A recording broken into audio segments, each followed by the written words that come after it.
All right, everybody, what is going on? So, before we get on our weekly video, this is not how I usually do it, but I wanted to clear up some things as we've had some questions about how the whole playoffs is going to work. Why in third place are you still in it? Heck, some people in fourth place can still be in it. So, let's get to it real fast. One more point. We didn't have this problem at all last season. No, we had 20 guys. This year it's down to 16. But what I really loved is that nobody ever complained, right? Like, hey, my record, I'm just as even as that guy. How did he make the playoffs? I created this league. I was thinking about it. It was March 2 years ago while I was at the Legoland Hotel with my kids. We go there about 10 times a year. And I was just sitting there, and it was, maybe a few months before the actual draft. And I started going, you know what? All the other leagues, we all have different kinds of leagues, right? We're all in multiple leagues. And I thought this would be a fun league in the fact that it's not like any of the other ones. I wanted to do one of my favorite things in college football is how they do the the conference championships, how that decides what team wins the overall regardless of the record at the season. And I was like, if we can get four divisions and people across the country, which we have, we can have it to where, five teams made it a little more interesting. With four, you got a 50% chance of making the top two. And no one's complained ever. No one's ever said, hey, you know what, my record was better than him. Everyone understands the point that this is not like other leagues.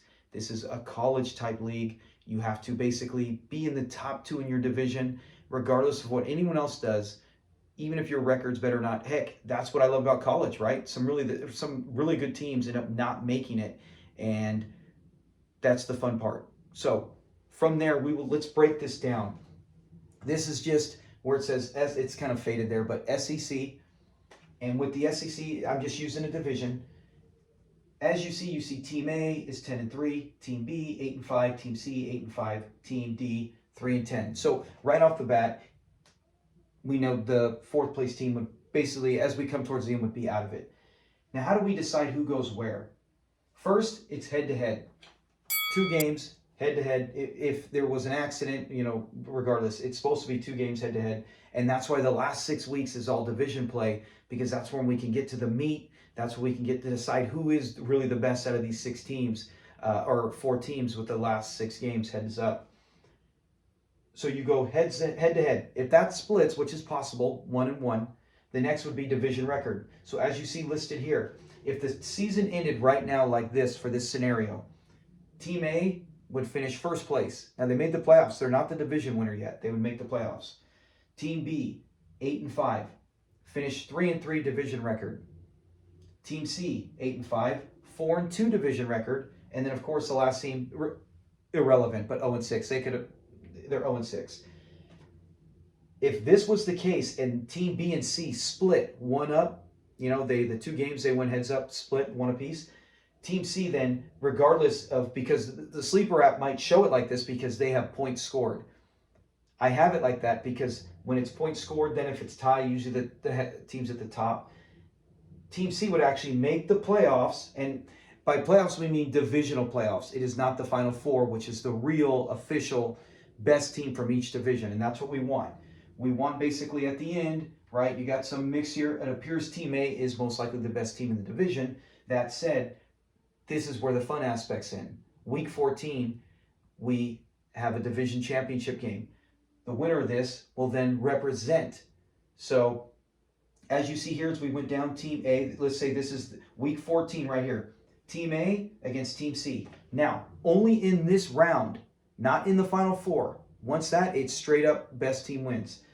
But in this, and we did this last year, and we had some people go, man, that's crazy. It's too high. And then we voted, and most agreed with me. A 10-point cushion is not that much, regardless of who you think. We actually had, what was it? One of the teams, was it Super Freak? Somebody made the playoffs, or no, maybe he left the league. It was one of the teams made the playoffs, was a 30-point underdog and won their conference championship or their division championship playoff game. So even with the 30-point bonus, they made the comeback. They ended up making the finals and losing. I can't remember if that was you, Super Freak. I want to say yes, but it could have been someone else, one of the teams that might have left. So with that said, this is how the scenario would break. So Team AC, 20, because of 8 wins, 10 wins, right?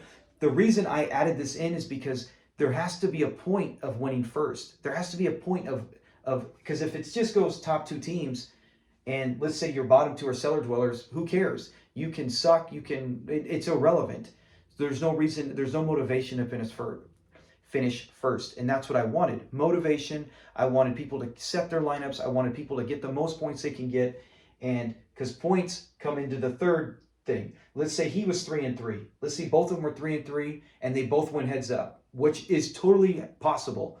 We've all been in other leagues. We've seen that happen. If that's the case, then it's points for. So if you scored more points, you get that last divisional bracket matchup.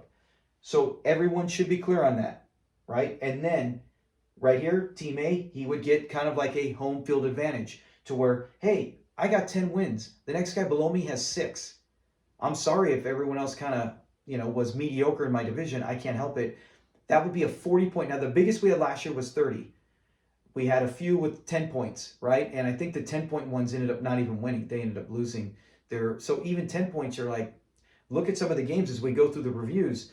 Sometimes those big bonuses, it doesn't matter. You can still, the better team is going to win. And if your team just barely lost and they didn't have that home field advantage, I'm sorry, maybe you should have got more wins in the regular season, right? That's the whole point. And that's what I'm saying. With this league, you have to throw out every other kind of league, every other league you're in, regardless. In no other leagues do I play bonuses for, home field advantage type things. Not in a baseball, fantasy, basketball, not in football. In no other league have I ever done this as commissioner or even been part of with a bonus at the end. This is the only one, and that was the only way I could come up with something to benefit the team that actually did finish the regular season number 1. So we got that straight, and that was voted on, so that's holding up. Then the winner of this would go on. The winner of this game would become the SEC champ and will take on the winner of the ACC, which their whole division had to go through the same nonsense as this. And they will face each other. That would be the official playoff, ACC, SEC. The winner of that would play the Big Four against the Pac-4. The winner of those two would go heads up. That is how we are set up. That is how it works. That's why in some of these divisions right now, you'll see a team in third place with 4 wins, the team above with 6 wins. Well, there's, I believe, 3 games left. So it's very possible that the third place team can leapfrog in some of these divisions. That's what we want to look for. Find out some of the matchups, who can really still contend and get in. So I've already talked way too long on this 7 minutes. Let's get to the part we've been really waiting for. Starting with the first game, Super Freak, 127 to 104 over East of the Pond. East of the Pond, he is 6-4, still in contention as Super Freak. Right, we talked about the injuries that have been biting his team. Jonathan Taylor, welcome back to relevancy. I don't know what had to do with Matt Ryan or the fact they're playing the Raiders, but 147 yards and a touchdown, 26 points in the victory to help Super Freak get the big win. East of the Pond, Aaron Jones, great game, 24 points, 138 yards, and a touchdown. Tough loss, but he is still, both teams, fighting in a very, very tight division. Big win for Super Freak. He needed this with all the injuries he's had. All right, next game up, we got the Tennessee Tuggers with the 115 to 96 victory over the Michigan Wolverines. Wolverines dropped to 4-6. They've lost 2 in a row. They're still in playoff contention with 3 games to go. Or division, playoff to me is the same thing as division playoffs. It's all the same. Tennessee Tuggers, as we look at it, he's won 2 straight now after being 4-4. Stephon Diggs, the big hero of the game for him, 26 points, 12 receptions. That is incredible, outstanding. 128 yards, really big game for him. On the other side, Michigan Wolverines, Derek Carr, 25 points, 248 yards, 2 touchdowns. Outstanding, the whole Raiders situation, throw that aside. They've had some really good, with Devontae Adams, Derek Carr, and Josh Jacobs. They've had some really good fantasy weapons, and Carr is definitely one of them. We'll see if Wolverines can look to rebound and try to keep in contention. With 3 to go, another loss might really hurt his chances. All right, Maryland Maniacs. This one, 92 to 20. Now we know Dixie Gangs, he is looking forward to the future. He's already made trades. He's already made draft pick accusations, acquired draft picks. I know there's a word for it, but it escapes you. When you're on camera, you don't have time to think the word over. Maryland Maniacs, 92-20, not a scoring performance you want to be proud of. If Maryland Maniacs was like 4-6, I would say even with the win, that's good, but you don't look good going into the last 3 weeks. He's 8-2. He's in the driver's seat. He's almost all but guaranteed a division playoff appearance. We will see if he can get any kind of giant bonus in that division. 4 wins in a row for him. Outstanding. We just talked about the Raiders. Devontae Adams in the win. 29 points, 9 receptions, 126 yards, and that touchdown in the fourth, I believe it was the fourth quarter, which was really big for them. They should have held on to win that game, and they did not. Disappointing, terrible. Dixie Yanks drops to 0-10. Now, the crazy thing is, Jaylen Warren, 10 points. That's not a bad game. 3 receptions, 40 yards, 10 points. But it's half of Dixie Yanks' team. None of his other guys, I mean, at this point, when you trade everyone else off and you got bye weeks and injuries, there's not much else you can put out there. Credit him for at least putting guys out there to attempt. How many times have we seen in leagues where guys don't even put a roster out there? It's one thing to forget, hey, my guy's on a bye week, I forgot. You know, I'm in 5 leagues, I'm in 8 leagues, I'm in 15 leagues. Keep going and you'll get close to where I'm at. But yeah, Jaylen Warren, not bad. 92-10, big win for Maryland Maniacs. Our next game is the Raiders 1995 going against the Konami cheat code, who once again has his 2 outstanding all-stars. It's like having Ohtani and Trout. Being an Angel fan, living out here in SoCal, you seem like you can never get them both together and healthy. They are not injured, but he had Hurts on a bye week, and Lamar Jackson played, and Lamar Jackson's on a bye week, and now Hurts played, and both of them played really well. But he just could not get them both together. Now, the funny part is, Tua, 32 points for Konami cheat code as he goes to 5-5, very much still in contention. Very much. He's only a game back of me and 2 back of the Raiders 1995 with 3 to go. So I'm not putting any dirt on him. Oops, sorry, flip that. See, I even wrote it on my card. I accidentally, when I wrote the team, put the players in the wrong thing and I had an arrow flipping them. And yet here I am still reading them. So put Tua for the Raiders 1995. Tua had a big game, 285 yards, 3 touchdowns, 32 points for the Raiders 1995, who now is in first place in that division, right?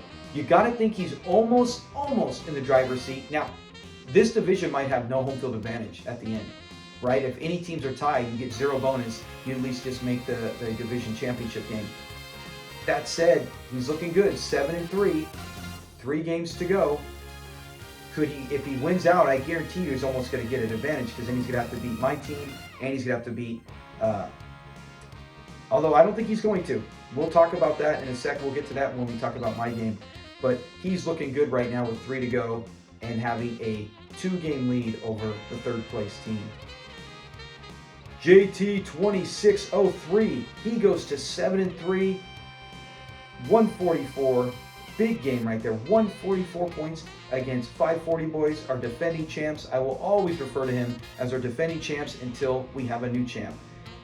He had 123, not bad. He's 2-8, he's lost 7 in a row. He was 2-1 once upon a time in our league, so very disappointing for him. I know the frustration. He's made some trades. I believe he's made some trades to try to look towards next year wisely, just like Dixie Yanks. But Dak Prescott, 30 points, 266 yards, and 3 touchdowns in the loss for 540 boys, who put up outstanding numbers. Anytime you break 115, 120, most weeks you're going to win. We just saw a team win with 92 points, right? So we know it is possible. Tough loss. JT 2603, 7-3, as we talked about. Josh Allen, 400 total yards. The only thing that was disappointing was for him, he only had 1 touchdown, right? And multiple turnovers, but he did have 33 points for Josh Allen in a very big game. Gigantic win for JT 2603, or 2603 as I usually like to say it. Moving on, Play Naked, 5-5. That's what he needed, is he is still in the hunt and trying to grab those extra wins. 113 to 101 into the pit. There is no S. I finally got it. Maybe because the card's actually written in front of my face, but I finally got it for you into the pit. He goes to 4-6. This is another, I mean, there's so many tight races. Most divisions are 3-horse race.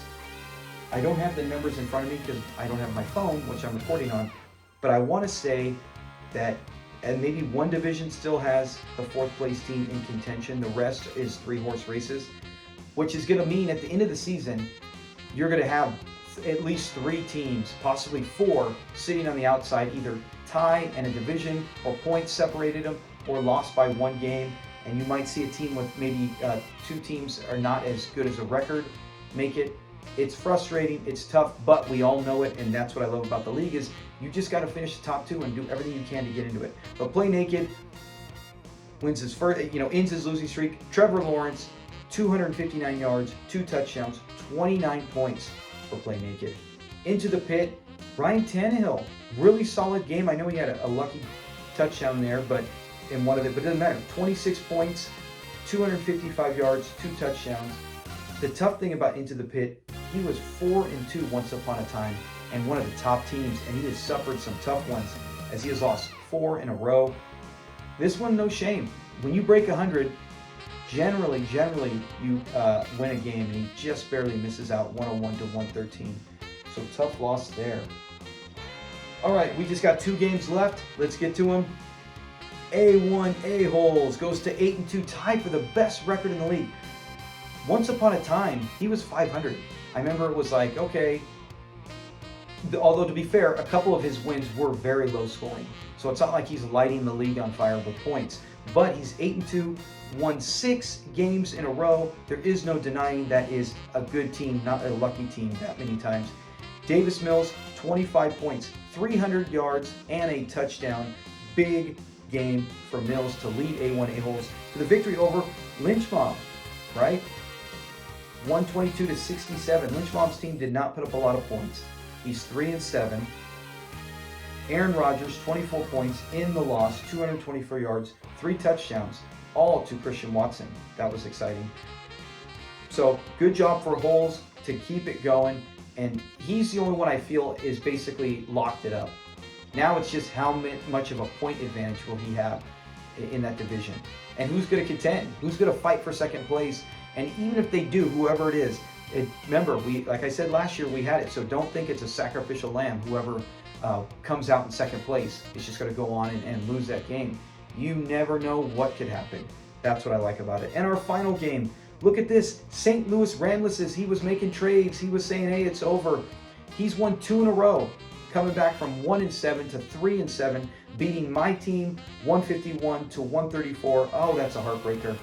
And it was because of Justin Fields. I can't be mad. I have Fields in so many other leagues, and I'm loving it. But it hurt to play him of all weeks, to have to play him now. And Justin Fields goes for 147 yards rushing and 4 touchdowns total to go 45. Mahomes right there with him at 42 points, 331 yards, 4 touchdowns. As I dropped to 6-4, and back-to-back weeks, St. Louis Randlesses have beaten the #1 team in that Pac-4, being the Raiders last week, 1995, and now me this week.